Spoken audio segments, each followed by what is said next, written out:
नमस्कार दोस्तों, कहानियों की श्रृंखला में आज सुनेंगे डॉक्टर प्रीति कौशिक जी की कहानी परिचिता।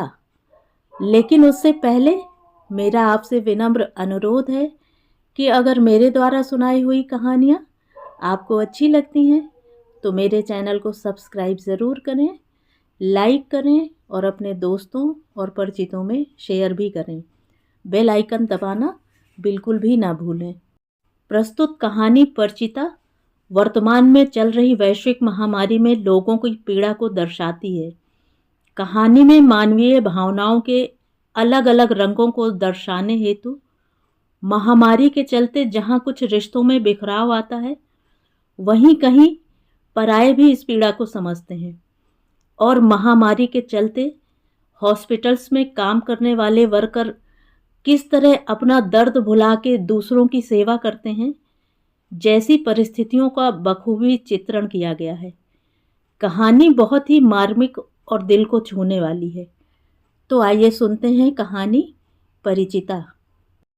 धीमी गति से चलने वाली ठंडी हवा भी उस दिन लू के थपेड़े सी जान पड़ती थी। ऐसा महसूस होता जैसे इस तपन से उनका सारा शरीर ही पिघल जाएगा। धीमी हवा से हिलते पेड़ों के पत्ते भी कभी कभी उन्हें अपने शरीर के कंपन जैसे हिलते दिखाई पड़ते। सारा वातावरण गमगीन और बोझिल मालूम होता। आसपास के लोग उन्हें संदिग्ध निगाह से देखते। ऐसा लगता है जैसे कोई बहुत बड़ा अपराधी अभी अभी जेल से बाहर निकला हो। उनकी रिपोर्ट आनी अभी बाकी थी, इसलिए अस्पताल में उनका कोई काम नहीं था। रिपोर्ट पॉजिटिव आने की संभावनाएं अधिक थीं।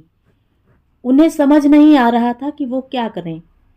उनके साथ पिछले कुछ दिनों का परिचय मुझे जन्म जन्मांतर का सा लगता। 2 गज की दूरी भी हमारे बीच दूरी नहीं रख सकी थी। मुझे ऐसा लगने लगा जैसे उनके जीवन की खुली किताब के एक एक पन्ने के एक एक शब्द से मैं वाकिफ हूँ। मुझे समझ नहीं आ रहा था कि दिलासा देने के लिए उनके और अपने बीच की दूरी खत्म कर दूं या अपने साथ जुड़ी अन्य जिंदगियों को सुरक्षित करूं। आज के वातावरण में मानवीयता की परिभाषा बदल गई है। एक व्यक्ति को सांत्वना देने के बदले कई जिंदगियों को सुरक्षित करना ज़्यादा ज़रूरी हो गया है। उनके देखने के अंदाज से मुझे लगता कि उनकी निगाहें मुझसे कह रही हैं, क्या तुम भी मुझे अपराध बोध की दृष्टि से देखती हो? उनकी दृष्टि के उलाहने को मैं बर्दाश्त न कर सकी। मैंने मन ही मन निश्चय किया, जो होगा देखा जाएगा। उनके पास जाने के लिए खुद को उठाने में मुझे इतना जोर लगाना पड़ा जितना किसी भारी चीज को उठाने में लगाना पड़ता है। मुझे इस तरह उठते हुए देखकर वो पूरा जोर लगाकर चिल्लाईं, नहीं। जैसे मेरे इस प्रयास से वे समझ गईं कि मैं उनके नज़दीक जाना चाहती हूँ। मैंने दूर रहकर ही पूछा, क्या हुआ? आप ठीक तो हैं? उनका स्वर टूट रहा था। बिलखते हुए रुंधे कंठ से बोली, जिसका संसार उजड़ गया हो वो क्या ठीक हो सकती है? उसके ठीक होने न होने से क्या होता है? ऐसा मत कहिए। कहते हुए जैसे ही मैंने एक कदम उनकी ओर बढ़ाया, वो कुछ कदम पीछे हटते हुए बोली, मुझसे जरा भी प्यार है तो मेरे नज़दीक नहीं आना। मेरी कशमकश और बढ़ गई। अब नज़दीक जाने का प्रश्न ही नहीं था। दिमाग जैसे एकदम सुन्न हो गया। इसीलिए धीरे धीरे अपनी ओर बढ़ती हुई आकृति को पहचानना भी मुश्किल हो रहा था। तुम अभी तक घर नहीं गई बहन? कहते हुए वो उनके थोड़ा नज़दीक जाकर खड़े हो गए। कौन? रामदास? कहाँ जाऊं भाई? उनकी सिसकियों का बांध टूट गया। खुद को संभालो, अपने घर जाओ। अब यहाँ तुम्हारा कुछ नहीं बहन। ऐसा मत कहो। जिनके साथ यहाँ आई उन्हें घर वापस लिए बिना कैसे जाऊं? 45 साल, पूरे 45 साल सुख दुख के हर क्षण में हमने एक दूसरे का साथ दिया। विश्वास नहीं होता वो मुझ पर दुख का पहाड़ तोड़कर मझधार में अकेला छोड़कर कैसे जा सकते हैं? उनकी नम आंखें सूख नहीं पा रही थी। तसल्ली रखो बहन, तसल्ली रखो। पिछले 4 महीनों से मैं लोगों पर दुखों के पहाड़ टूटते हुए देख रहा हूँ। अपनी छोटी सी दुनिया में सिमट कर रहने वाले बड़े शहर के लोग क्या जाने इस दुनिया में लोगों को क्या क्या सहना पड़ता है। तभी रामदास, रामदास, कानों को चीरती हुई आवाज आई। कहाँ मर गया साला कामचोर। एक वार्ड बॉय ऐसे चिल्लाता हुआ आ रहा था जैसे वो उस बूढ़े रामदास का साथी नहीं बल्कि मालिक हो। यहां खड़ा खड़ा क्या कर रहा है? देखता नहीं लाशों के ढेर पड़े हैं, उन्हें कौन ठिकाने लगवाएगा? थोड़ी देर में 70 वर्षीय रामदास अपने 45 वर्षीय बेटे के साथ मुंह पर मास्क, हाथों में ग्लव्स और बड़े बड़े बूट पहने स्ट्रेचर पर लाशों के ढेर को लिए शव वाहन की ओर चला जा रहा था। एक टक सड़क की ओर निहारती हुई गीता देवी को देखकर रामदास बोला, किसका रास्ता देख रही हो बहन? घर से कोई नहीं आया ना? कोई आएगा भी नहीं। पिछले कुछ अरसे से यही देख रहा हूं। ना कोई जिंदा को लेने आता है ना मुर्दा को। आओ, गाड़ी क्वारंटाइन सेंटर के सामने से ही गुजरेगी, तुम्हें वहां छोड़ देंगे। रामदास की बात ने जैसे उन्हें अंदर तक झकझोर दिया। वो कुछ होश में आई। बेटे का रास्ता देखते देखते पूरा दिन बीत गया था। उसके आने की कोई उम्मीद भी नहीं थी।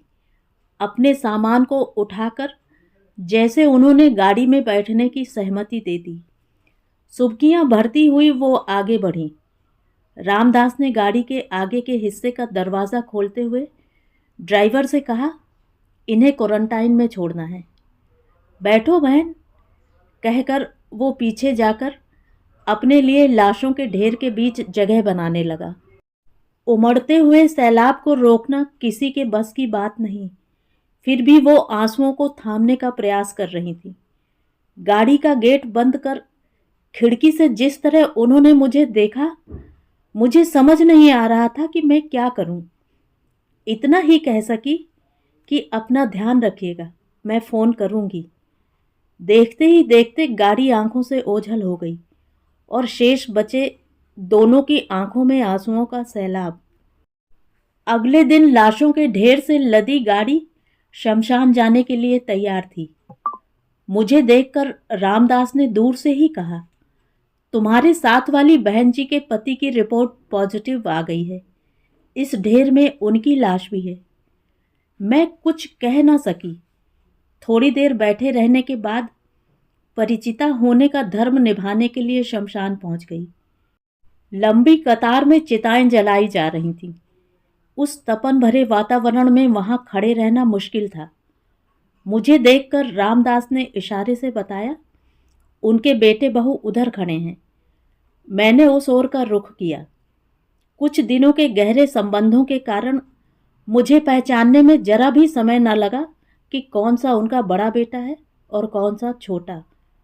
बड़ी मुश्किल से कुछ घंटों की छुट्टी मिली है। मुझे अभी जाना होगा। तुम कल किसी पंडित से श्राद्ध का पूरा विधान करवा देना।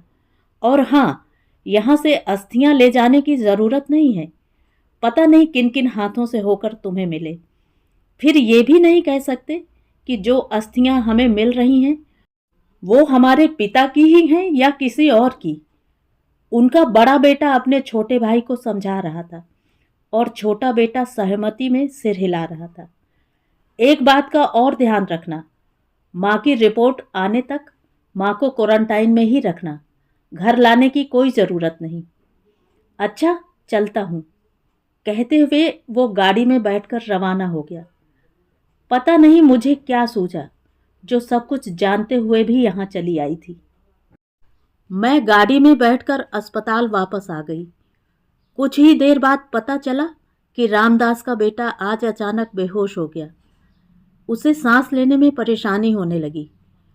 बहुत ढूंढने पर भी रामदास का कहीं अता पता नहीं था। मेरी चिंता बढ़ने लगी। रामदास के बेटे की कुछ खबर मिलने के इंतज़ार में मैं काफ़ी देर इधर उधर घूमती रही, लेकिन कुछ पता न चला। थक हार कर मैं बैठ गई, लेकिन मन में रह रहकर दो ही सवाल उठते। पहला, रामदास का बेटा ठीक तो हो जाएगा ना? और दूसरा घर परिवार से दूर क्वारंटाइन सेंटर में अकेली वो कैसी होंगी। समय उन्हें काटने को दौड़ता होगा। जब उन्हें अपनों की सबसे ज़्यादा ज़रूरत है तो उनका साथ देने वाला कोई नहीं, ना औलाद, ना भाई, ना बहन। हाय रे भाग्य विधाता, क्या सोचकर लिखा है तुमने इनका भाग्य। जाने कितनी शक्ति होती है गरीब में। 1 महीने से रामदास का बेटा जिंदगी और मौत से लड़ रहा है। न बेटे का दम टूटता है, न पिता की हिम्मत। कोई और होता तो कब का हार मान चुका होता, लेकिन रामदास है कि बिना नागा अपने काम में लगा रहता है। तभी सामने लगी टीवी स्क्रीन पर ब्रेकिंग न्यूज़ देखती हूँ। कोरोना विजयी डॉक्टर माथुर को पुरस्कृत किया गया। डॉक्टर माथुर ने अनेक जिंदगियां बचाईं। मरीजों की देखभाल की वजह से पिता का दाह संस्कार कर तुरंत लौटे थे डॉक्टर माथुर। बड़ी खुश नसीब होती हैं डॉक्टर माथुर जैसे बेटों को जन्म देने वाली माँ। गौरवान्वित डॉक्टर माथुर का गला मालाओं के बोझ से झुका जा रहा था। तभी स्ट्रेचर की आवाज़ मेरा ध्यान भंग करती है। रोज की तरह आज भी रामदास स्ट्रेचर पर एक साथ कई लाशों को लिए चला जा रहा है। मालूम होता है कि जैसे महीनों से लोगों का दुख देखते देखते और रोते रोते उसकी आंखों का पानी सूख गया। स्ट्रेचर शव वाहन के पास जाकर रुक गया। लाशों को शव वाहन पर ढोया जाने लगा। शव वाहन पर ढोई जा रही लाशों के ढेर की अंतिम लाश को उठाते हुए उसके हाथ कांप रहे थे। वो साथ वाले से कह रहा था, जरा संभाल कर भैया, महीनों से मेरे साथ लाशें ढो रहा था, आज भी कई लाशों का बोझ ढोकर जा रहा है। तो ये थी कहानी। कहानी आपको कैसी लगी कमेंट करके ज़रूर बताएं।